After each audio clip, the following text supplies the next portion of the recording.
नमस्कार विद्यार्थियों। आज का हमारा विषय द्वितीय वर्ष के विद्यार्थियों के लिए है समष्टि अर्थशास्त्र विषय से संबंधित, जिसके अंतर्गत हम केन्स के साम्य आय निर्धारण सिद्धांत की व्याख्या करने जा रहे हैं।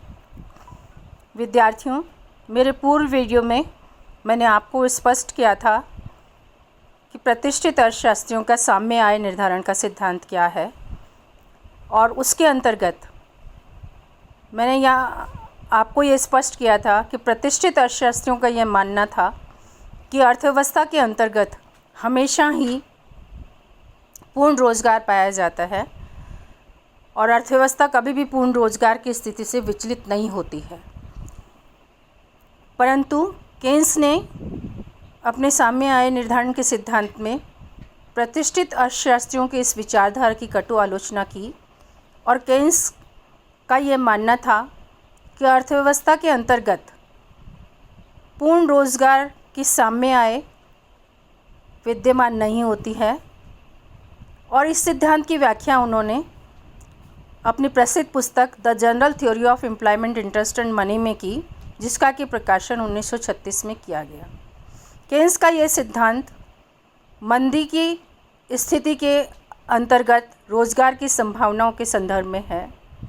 केन्स ने प्रतिष्ठित अर्थशास्त्रियों की कटु आलोचना इस बात को लेकर के की कि अर्थव्यवस्था के अंतर्गत पूर्ण रोजगार की स्थिति, जैसे कि प्रतिष्ठित अर्थशास्त्र मान के चलता था, वास्तविक मजदूरी की दरों में कटौती के द्वारा संभव हो सकती है।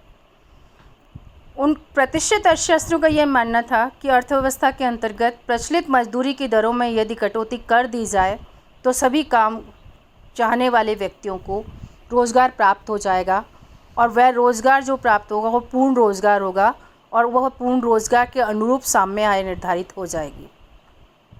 परंतु केन्स का यह मानना है कि अर्थव्यवस्था के अंतर्गत मजदूरी एक दुधारा हथियार होती है।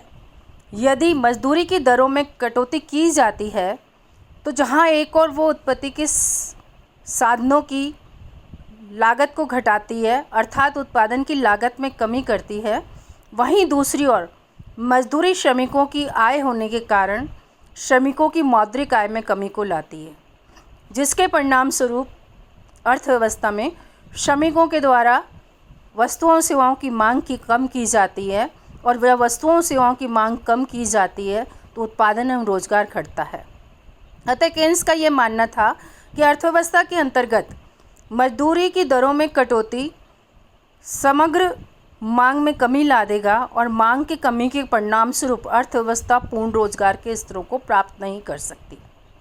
केन्स ने प्रतिष्ठित अर्थशास्त्र की आलोचना इस आधार पर भी की कि प्रतिष्ठित अर्थशास्त्र ये मान के चलता था कि पूर्ति अपनी मांग स्वयं निर्धारित करती है या सर्जित कर लेती है, लेकिन केन्स ये कहते हैं कि मंदी की स्थिति में यह संभव नहीं है और यह सिद्धांत लागू नहीं हो पाता। अतः पूर्ण रोजगार की आय को प्राप्त करना संभव ही नहीं है।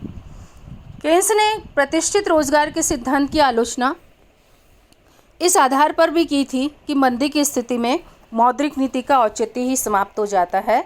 अतः मौद्रिक नीति अपने आप में कारगर हथियार नहीं हो सकती। अतः केन्स ने अपने साम्य आय निर्धारण सिद्धांत को स्पष्ट करने के लिए प्रतिष्ठित अर्थशास्त्र की आलोचना करते हुए अपने सिद्धांत में कुछ बिंदुओं को दिया, जिनकी विस्तृत विवेचना मैं आपके साथ कर रही हूँ। विद्यार्थियों, केन्स का साम्य आय विश्लेषण का सिद्धांत इस बिंदु पर आधारित है कि अर्थव्यवस्था में प्रभावी मांग में वृद्धि के द्वारा ही पूर्ण रोजगार के साम्य स्तरों को प्राप्त किया जा सकता है। दूसरा महत्वपूर्ण बिंदु, केन्स ये कहते हैं कि अर्थव्यवस्था के अंतर्गत पूर्ण रोजगार की साम्य आय तभी प्राप्त की जा सकती है चूँकि इसके अंतर्गत राजकोषीय नीति जो होती है वह अपनी महत्वपूर्ण भूमिका अदा करती है। क्योंकि मंदी की स्थिति पाई जाती है, तो मौद्रिक नीति का अपना अस्तित्व जो है वो समाप्त हो जाता है, इसलिए राजकोषीय नीति की महत्वपूर्ण भूमिका पाई जाती है। और सरकारी विकास कार्यों के द्वारा ही अर्थव्यवस्था में रोजगार के स्तरों में वृद्धि करना संभव होता है। इसके साथ ही केन्स ने एक महत्वपूर्ण तथ्य इस बात की विवेचना की कि मजदूर संघों के कारण मजदूरी के दरों में कटौती करना संभव नहीं है। अतः वास्तविक मजदूरी की दर में कटौती करके पूर्ण रोजगार की प्राप्ति नहीं की जा सकती। अतः केन्स का अपना विश्लेषण जो था निम्न बिंदुओं पर आधारित था और उन्होंने अपने सामने आए विश्लेषण को इन बिंदुओं पर आधारित करके स्पष्ट करने का प्रयास किया। केन्स के सामने आए निर्धारण के सिद्धांत को विद्यार्थियों में 2 सेक्टर मॉडल में आपको स्पष्ट करने जा रही हूँ। केन्स के सामने आए का निर्धारण का सिद्धांत, जिसे हम 2 पत्तियों के द्वारा स्पष्ट करते हैं। पहली पत्ती हमारी कहलाती है समग्र मांग एवं समग्र पूर्ति पत्ती और दूसरी पत्ती या मेथड हमारा कहलाता है बचत एवं विनियोग प्रवृत्ति। विद्यार्थियों, साम्य आय केन्स के साम्य आय का निर्धारण का ये सिद्धांत हमारे समष्टि अर्थशास्त्र के अंतर्गत बहुत महत्वपूर्ण भूमिका अदा करता है। अतः विद्यार्थियों, आपके लिए अध्ययन में बहुत ही इम्पॉर्टेंट हो जाता है कि आप इस सिद्धांत को अच्छी तरह से समझें। इसको स्पष्ट करने के लिए मैं आपको 2 सेक्टर मॉडल में दोनों ही पत्तियों के द्वारा इस सिद्धांत की विवेचना करूंगी और मेरे द्वारा पूर्ण प्रयास किया गया है एल्जेब्रिक मेथड्स के द्वारा कैलकुलेटिव पार्ट को लेकर के समझाने का, ग्राफ्स की सहायता से स्पष्ट करने का और तालिकाओं की सहायता से स्पष्ट करने का। तो विद्यार्थियों, आप इस वीडियो को बहुत ध्यान से सुनना ताकि आप लघुत्तरात्मक प्रश्नों के जवाब भी दे सकें, कॉम्पिटिटिव एग्ज़ाम्स के प्रश्नों का जवाब भी दे सकें और केन्स के शब्दावलियों का जहां आपसे पूछा जाता है आप संपूर्ण जवाब दे सकें। इन अर्थों में मैं अपना केन्स के सामने आय का निर्धारण के सिद्धांत की व्याख्या करने जा रही हूं और उसको मैं दोनों ही मेथड से स्पष्ट करती हूं। फर्स्ट मेथड, जिसको हम कहते हैं समग्र मांग एवं समग्र पूर्ति सिद्धांत, केन्स का ये मानना था कि अर्थव्यवस्था के अंतर्गत साम्य आय का निर्धारण उस बिंदु पर होता है जहां पर अर्थव्यवस्था में समग्र मांग और समग्र पूर्ति एक दूसरे के बराबर हैं। और दूसरा, बचत एवं विनियोग पत्ति के अनुसार साम्य आय का निर्धारण उस बिंदु पर होता है जहां पर बचत और विनियोग एक दूसरे के बराबर हैं। इस सिद्धांत की विवेचना मैं आपको सर्वप्रथम एक मैथमेटिकल एनालिसिस या एल्जेब्रिक मेथड से करने जा रही हूं और उसके अंतर्गत मैं आपको स्पष्ट करूंगी कि केन्स के सिद्धांत को हम मैथमेटिकल एब्रीविएशन के रूप में किस तरह से प्रस्तुत कर सकते हैं। मेरा सबसे पहला इक्वेशन इसमें एग्रीगेट डिमांड एंड सप्लाई के संदर्भ में ये है कि इसके अंतर्गत मैं आपका पहला इक्वेशन जो लेके चल रही हूँ वो है y equal to C plus I. Equation first, y equal to C plus I. और y equal to C plus I equation का अभिप्राय ये है कि जहाँ पर y साम्य आय का स्तर है और c जो है वो a plus B Y short run consumption function को स्पष्ट करता है। इस शॉर्ट रन कंजम्पशन फंक्शन के अंतर्गत a इंटरसेप्ट की विवेचना करता है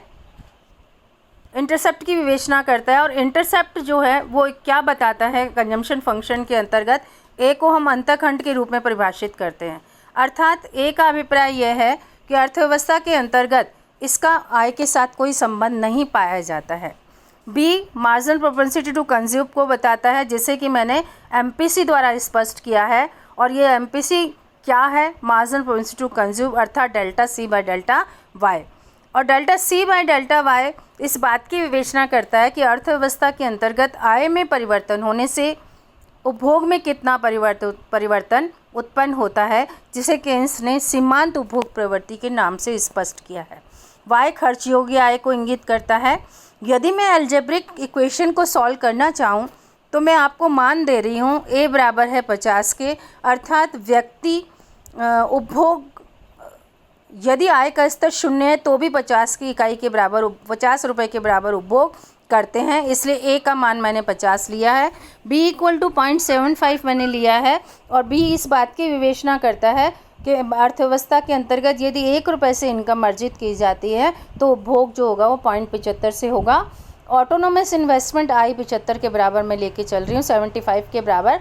तो मेरा इक्वेशन क्या बनता है? y equal to C plus I, जहाँ y equal to 50 plus 0.75 y plus 75 उनकी वैल्यूज़ पुट करने पर मेरा इक्वेशन इस प्रकार से आ जाता है। Then y minus 0.75 y equal to 75 plus 750 which means 0.25 y equal to 125 and y is equal to after solving y equal to 500। ये 500 जो मैंने इनकम प्राप्त की है C प्लस आई इक्वेशंस के द्वारा, ये साम्य आय के स्तर को व्यक्त करती है, जहाँ पर हमारी एग्रीगेट डिमांड और एग्रीगेट सप्लाई अर्थव्यवस्था में बराबर पाई जाएंगी। इसलिए केन्स ये कहते हैं कि साम्य आय का स्तर वह स्तर होगा जहां अर्थव्यवस्था के अंतर्गत समग्र मांग और समग्र पूर्ति एक दूसरे के बराबर पाए जाते हैं। तो विद्यार्थियों, मैंने आपको एल्जेब्रिक फॉर्म में और कुछ न्यूमेरिकल डेटा लेते हुए इस बात को सॉल्व करके बताया कि यदि आय का स्तर 500 के बराबर है तो वहाँ पर अर्थव्यवस्था में एग्रीगेट डिमांड और एग्रीगेट सप्लाई एक दूसरे के बराबर होंगी। अब मैं आपको दूसरा मेथड बताती हूँ विद्यार्थियों।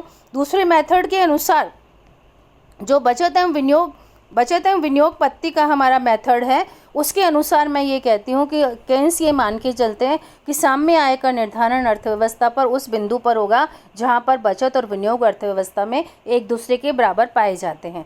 इसको स्पष्ट करने के लिए मैं अपना इक्वेशन लेके चल रही हूँ S=I। इक्वेशन मैंने फर्स्ट ड्रॉ किया है S=I, और ये S=I का जो इक्वेशन है वो आपको स्पष्ट करता है कि मैंने S की प्राप्ति कहाँ से की है, y - C से। अर्थात S बचत किसके बराबर है, आय माइनस अल्पकालीन उपभोग फलन के। और मेरा यहाँ अल्पकालीन उपभोग फलन विद्यार्थियों के यहाँ C=A+BY, जैसा कि मैंने अभी आपको ऊपर स्पष्ट किया है, जहाँ A इंटरसेप्ट है, B marginal propensity to consume है, Y डिस्पोजेबल इनकम है।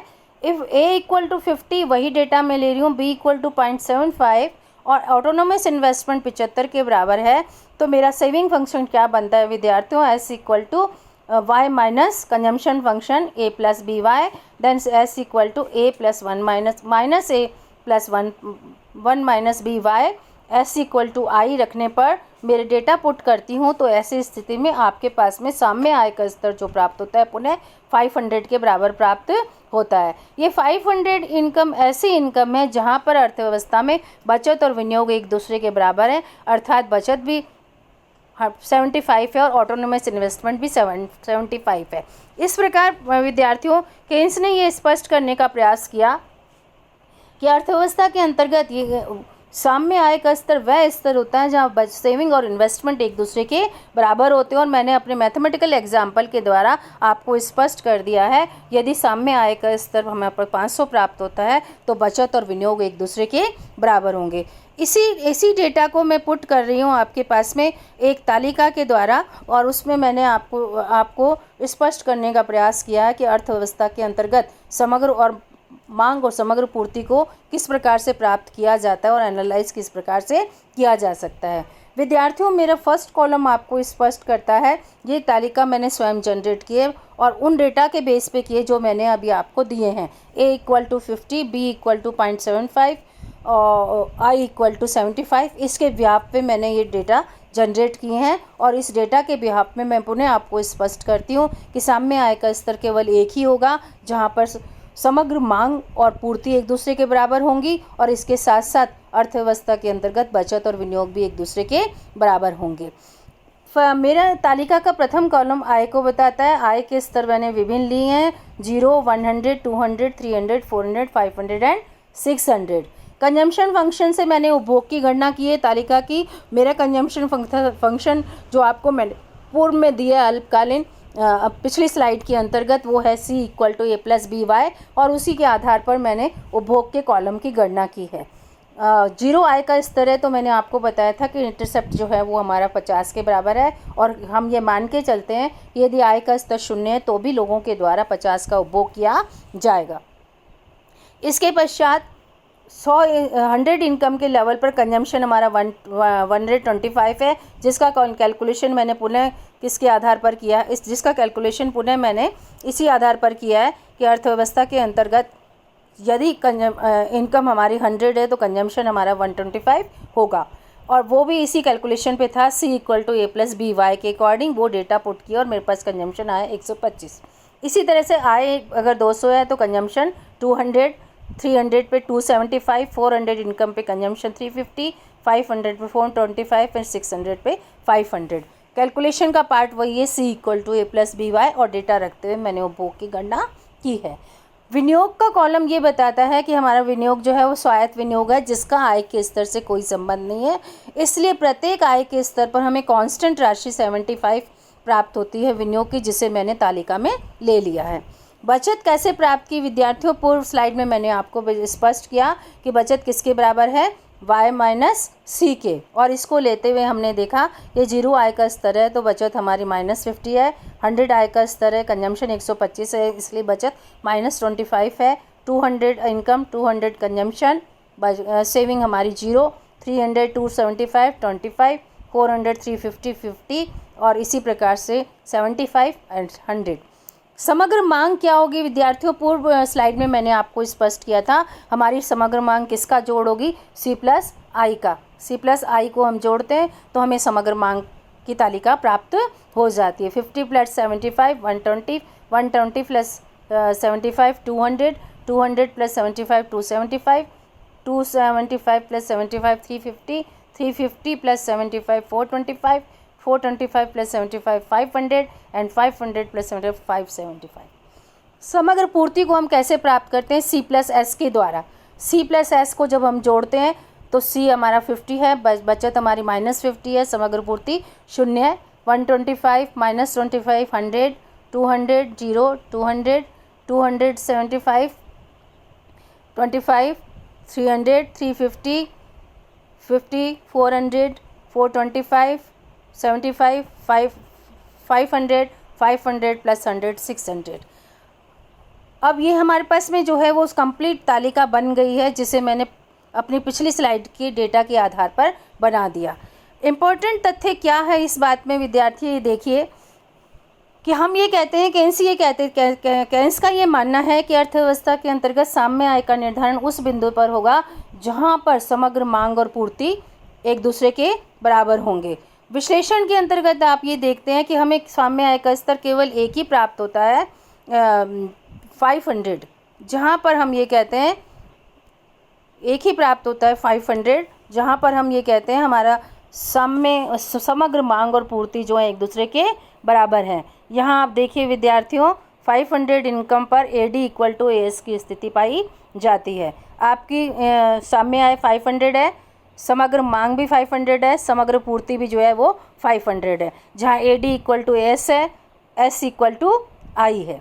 तो दोनों ही स्थितियाँ हमें प्राप्त होती हैं साम्य आय के स्तर 500 पर, जहाँ पर हमारी समग्र मांग 500 है और समग्र पूर्ति भी 500 है और विनियोग भी 75 है 75 है और बचत भी हमारी 75 है। इसलिए हमारे दोनों ही मेथड से है कंप्लीट हो जाते हैं, अर्थात साम्य आय का निर्धारण उस बिंदु पर होगा जहां पर समग्र मांग aggregate demand equal to aggregate supply है और सेविंग इक्वल टू इन्वेस्टमेंट है। और विद्यार्थियों मैंने आपको स्पष्ट किया कि यह स्थिति केवल हमें 500 इक्विलिब्रियम लेवल की इनकम पर प्राप्त होती है और दोनों ही मेथड से हमने साम्य आय निर्धारण की व्याख्या कर दी।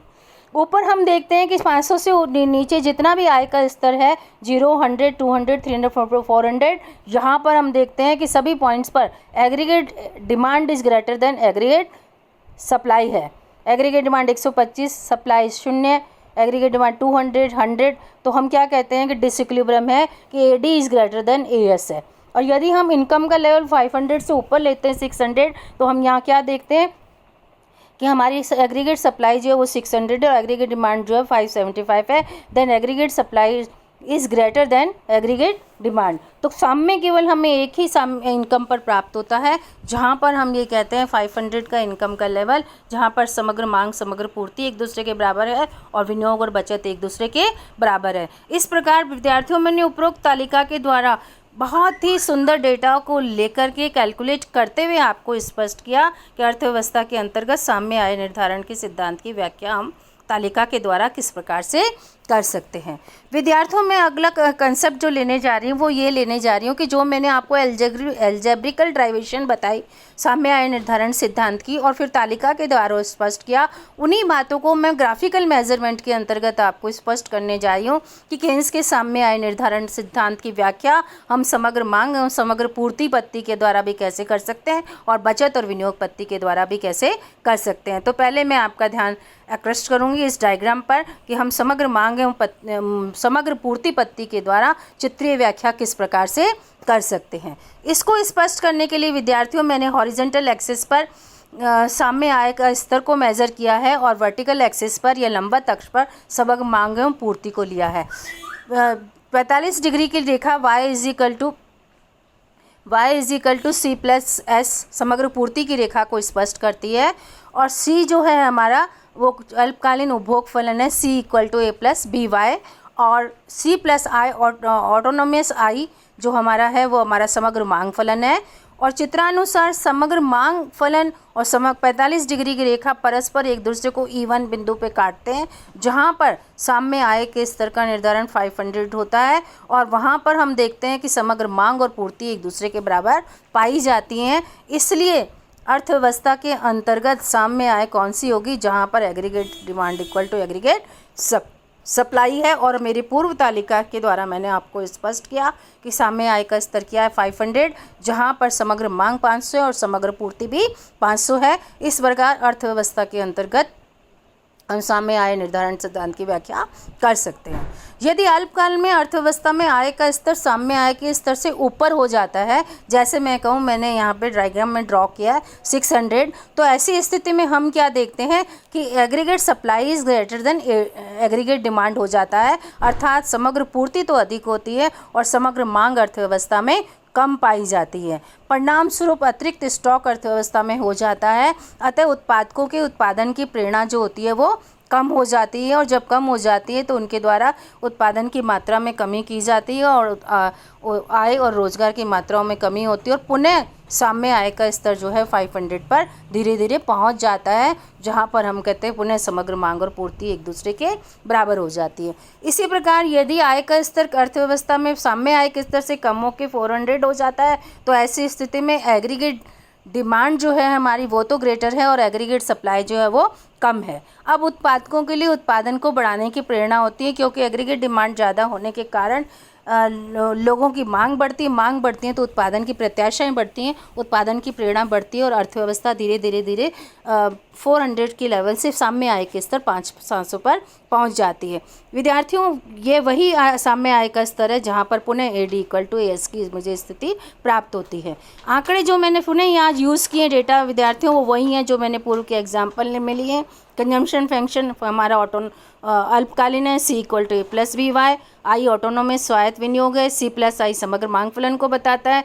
A 50 के बराबर है, B 0.75 के बराबर है और साम्य आय 500 के बराबर है और ऑटोनोमस इन्वेस्टमेंट मेरा 75 के बराबर है, जिसका कि मैंने पूरा विवरण आपको निकाल करके मैथमेटिकली अपनी पूर्व स्लाइड में दे दिया है। दूसरा मेथड जिसको मैं बचत एवं विनियोग पद्धति के द्वारा स्पष्ट कर रही हूँ केन्जियंस मॉडल को, वो ये है जो चित्रीय व्याख्या उसकी मैंने की है, जहाँ मैं हॉरिजॉन्टल एक्सिस के ऊपर साम्य आय के स्तर को मेज़र कर रही हूँ और वर्टिकल एक्सिस से बचत एवं विनियोग को मेज़र कर रही हूँ। एस मेरा सेविंग फंक्शन है जो कि नेगेटिव से प्रारंभ होता है, चूँकि ए पार्ट जो है वो अंतखंड को बताता है उसका, जो कि नेगेटिव है, क्योंकि जीरो आय के स्तर पर हम डिस सेविंग में जा कर के कंजम्पशन पे खर्च कर देते हैं, इसलिए हमारी बचत जो होती है नेगेटिव हो जाती है। 1 माइनस बी जो है MPS है, मार्जिनल प्रोपेंसिटी टू सेव, वो इस बात को बताती है कि बचत की प्रवृत्ति सीमांत बचत की प्रवृत्ति क्या पाई जाती है और वो आय का फलन होती है, इसलिए हम उसको 1 माइनस बी को MPS को y के साथ में इंगित कर रहे हैं। और ये मेरा सेविंग फंक्शन है। सेविंग फंक्शन को मैंने आई फंक्शन से निकाला है एस, क्योंकि बचत की परिभाषा क्या है आई माइनस उपभोग, इसलिए मेरा सेविंग फंक्शन क्या है S equal to Y minus A plus B Y. और ऐसे मैं निकालती हूँ तो S equal to minus A 1 plus B Y मुझे प्राप्त होता है। ऑटोनोमस इन्वेस्टमेंट मेरा 75 के बराबर है।